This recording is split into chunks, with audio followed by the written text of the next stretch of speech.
یکی از ثروتمندها و وزیرهای حکومت جمال عبدالناصر در وقت عبدالناصر شدیگ هستیم، خدا لعنتش کند، مادر داشت میگوید، یک مادر، و این مادر هم فرزند یگانش همین پسر بود، خوب او رو تربیت کرد، او خان، دانشگاه خان، اکادمی خان، وزیر شد، به مقام وزیری رسید. مادرش با یک دنیا آرزو امید بچهش زن داد، توی کرد، خانه ده. خوب در این بعد چند وقتی گذشت، با قضای الهی مادر به کسلی روحی مبتلا شد. مادر تاجکی گویم دیوانه شد، که اونیم رو دیدی استاده، دیوانه شد. هرچند خوب فرزند بیمارخانه خوابانید، هرچند دعاخانی کرد، اما مادر معالاسف ناز نشد. خوب وقتی که یگانه فرزند بود، مادر از بیمارخانه آورد خانه.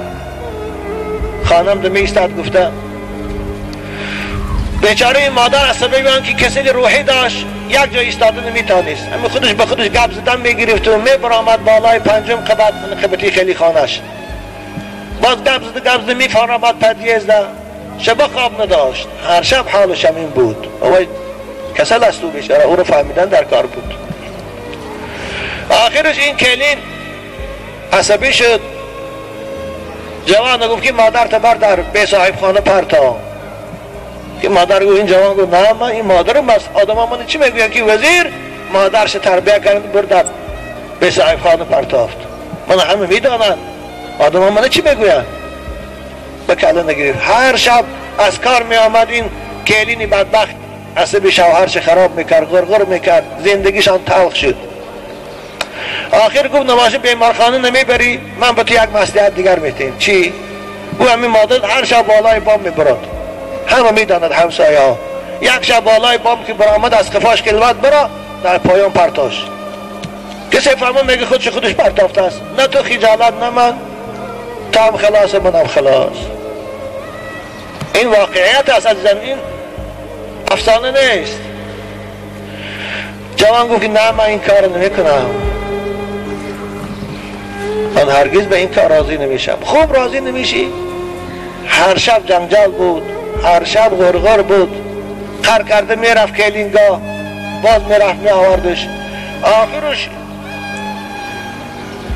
جوان از روی خستگی به مشورت زنش راضی شد. خوب گفت به همین اگر تو راضی باشی من همین کار بکنم، بیا زندگی من ادامه تیم. او کلینی بینسری بدبخت آمد. یکی از شبها بود، مادر مثل پیشتر باز همین به خودش گپ زده، بالای بام برآمد.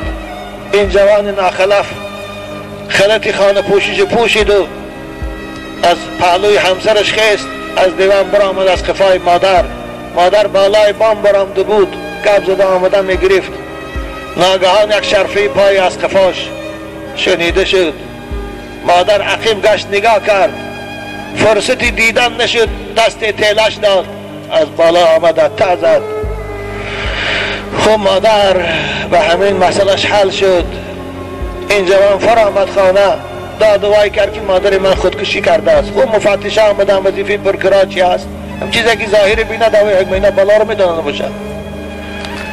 دیله را کشادن دیدن گفتن خودکشی از مادر کسل روحی داشت، بلنسه خواه رفتگی، به همین دیله خواب رفت. خب با خدایی دبدبه کرد، وزیر بود، محفل زیاد کلان ها راست.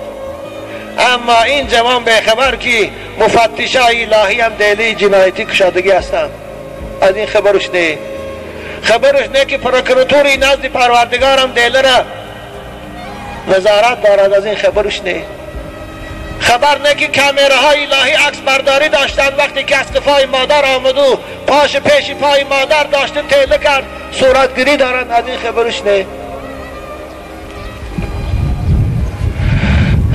خوب 1 سال بینده نگذشته بود، حالا سال مادر نداده بود که خداوند فرمان داد دیلی جنایی را بررسی شود و حکم اعلان شود.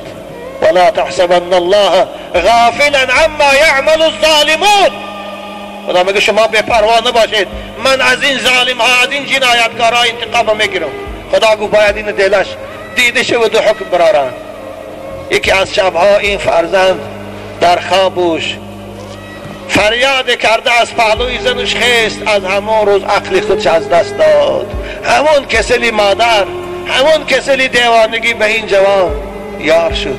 آخر همون خدایی که اون مادر دیوانه کرده بود همون خدا هست، این از وی خلاص می شود.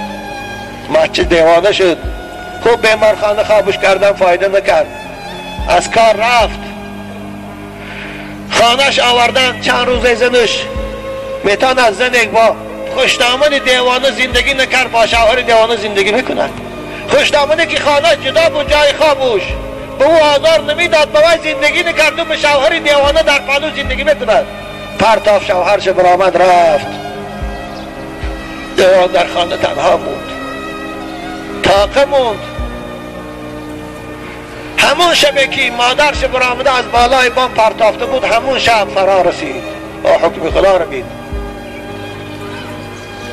جوان خیست بالای بام برآمد، به خودش گپ زد، تو همون جای مادر پرتافتگی آمد و از همانجا بخش در پایان پرتافت. نصف شب بود کسی خبر نشد تا سحری همسایه برآمدن، وقتی کاروی دیدن جسد در آنجا خواب است، جسد همون جوان. این است عزیزان من عاقبتی بچه های دخترهایی که پدر مادرند میرنجانند، آزار میتیند. حالا به این تمام نشد، حالا جزای این به این تمام نشد، این فقط جزای دنیوی است، اما برای این عاقی پدر باز جزای دیگر در دوزخ است که رسول اکرم گفتند ان الجنه لتوجد ریحها من مسیرة 500 عام لا یجد ریحها عاق لوالدیه. بوی جنت 500 سالینه را میرسد، اما این بوی خوشی بهشت فرزندی که عاقی پدر مادر است نمییابد. حالا اونجا است جزا. بنابراین بچه های خوش رو خداوند هم